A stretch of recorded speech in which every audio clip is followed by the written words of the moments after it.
भारत समाचार और मैं हूं आपके साथ नंदिनी यादव। वक्त हो चला है खबरों का, रुक लेते हैं खबर की ओर। और ये बड़ी खबर सोनभद्र से है, जहां पर कृष्णा माइनिंग खदान से 4 शव निकाले गए। कुल 18 लोग दबे थे, अभी भी रेस्क्यू चल रहा है। बचे शवों को निकालने के लिए रेस्क्यू ऑपरेशन वहां पर चलाया जा रहा है। खनन माफिया मधुसूदन सिंह दिलीप केसरी पर यह एफआईआर दर्ज हो चुकी है। घटना के बाद से ही दोनों खनन माफिया फरार हैं। समय रहते कृष्णा माइनिंग खदान बंद नहीं की गई और इस खदान में रात दिन अवैध खनन चल रहा था। पूर्व खनन अधिकारी शैलेंद्र पटेल सिंडिकेट की एक खदान मधुसूदन सिंह और दिलीप केसरी अवैध खनन के दोषी हैं। करोड़ों कमाया, लाखों रुपए जुर्माना भरकर बचते रहे हैं। जब खदान 3 दिन बंद थी तो यहाँ कैसे खनन हुआ? डीएम बद्रीनाथ सिंह, खनन विभाग हादसे के जिम्मेदार, किसी जिम्मेदार अधिकारी पर अभी तक एक्शन नहीं लिया गया है। इस खदान की मई 2026 में लीज भी खत्म होनी थी, इसलिए ज्यादा से ज्यादा अवैध खनन कराया जा रहा था। इस खदान में MM11 का भी भारी यहाँ पर देखिए दुरुपयोग हुआ है। ओबरा के दिल्ली मारकुंडी में कृष्णा माइनिंग खदान, और जहां पर देखिए अभी भी यहाँ पर रेस्क्यू ऑपरेशन चल रहा है। कई मजदूर दबे हैं यहाँ पर। संवाददाता पवन हमारे साथ जुड़ गए हैं। पवन, ये बड़ी लापरवाही जिसकी वजह से ये देखिए कई जिंदगियां खत्म हो चुकी हैं और कई अभी भी खतरे की जद में है, क्या कुछ अधिक जानकारी है? देखिए, तकरीबन 35 घंटों का समय बीत गया है और अभी तक कुल मिलाकर के 500 जो मजदूरों के शव वहां पे दबे हुए थे, उसको रेस्क्यू करके निकाला गया है। लेकिन हादसा इतना भयानक था कि कल देर शाम डीएम बद्रीनाथ सिंह ने बताया कि जो अभी तक मलबा बचा हुआ है, एक पत्थर का टीला है, 75 टन का टीला है, उसके नीचे लोग दबे, जो बाकी के मजदूर हैं उसके नीचे दबे हुए हैं। लेकिन उन्होंने ये नहीं बताया कि अभी तक जो जिम्मेदार हैं इस मामले के उस पर कार्रवाई कब होगी। सिर्फ एक मजदूर से जो जिसका खदान था मधुसूदन सिंह दिलीप केसरी के ऊपर मुकदमा तो दर्ज करा दिया गया है, लेकिन इसके बाद जब खदान बंद थी तो उस पे जो जिम्मेदार थे, डीएम थे, खनन विभाग थी, आखिर उन पे कार्रवाई कब होगी। सबसे बड़ा सवाल तो ये है कि मुख्यमंत्री का आगमन था, बिरसा मुंडा की जयंती थी, 150वीं जयंती थी। उसके बाद सभी खदान को, आसपास की जितनी खदान थी उसको बंद कर दिया गया था।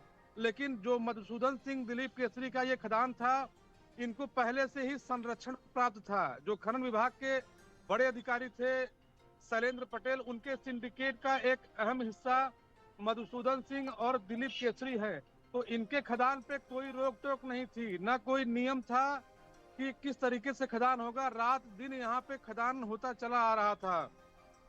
वर्ष 26 में मई के महीने में इनका पट्टा समाप्त होना था। उसको लेकर के जो, चूंकि मुख्यमंत्री प्रदेश के मुख्यमंत्री का आगमन था और उस दिन भी ये लगातार 9 कंप्रेसर होल से ड्रिलिंग करा रहे थे, जिसको लेकर के कुल जब हादसा ये हुआ तो 18 की संख्या में जो वहां के मजदूर थे, काम कर रहे थे, वो उसके नीचे दब के मर गए। और अभी तक जो 100 है, 500 निकाले गए हैं वहां जी से। जी, प्रशासन की तरफ से क्या कुछ कहा गया? राहत बचाव टीम देखिए लगातार वहां पर लगी हुई है, उनकी तरफ से अभी क्या कुछ कहा गया? कितनी देर तक ये रेस्क्यू ऑपरेशन चलेगा?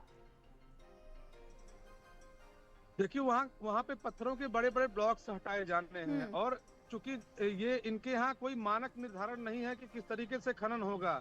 जिस तरीके से खनन का मानक है उस तरीके से ये खनन नहीं करते हैं। तो अभी जिस खदान में रेस्क्यू ऑपरेशन चलाया जा रहा है, वहां पे सबसे बड़ा खतरा तो ये है कि जो ब्लॉक्स पत्थर हटाए, जो मलबा हटाया जा रहा है, उसको हटाने के लिए जो बाकी के खदान के हिस्से हैं उसमें कंपन शुरू हो गई है। तो एक डर तो ये भी है कि रेस्क्यू ऑपरेशन के समय कोई और बड़ी दुर्घटना न घट जाए, तो इसलिए धीरे धीरे वहां पे रेस्क्यू ऑपरेशन चलाया जा रहा है। रात रात में भी शवों को बरामद किया गया है, लेकिन अभी भी 12 घंटे का और समय जो अधिकारी हैं, जो रेस्क्यू की टीम है, वो बता रही है कि 12 घंटे तक और रेस्क्यू ऑपरेशन चलेगा, तो जो बाकी के दबे हुए मजदूर हैं उनको निकाला जाएगा।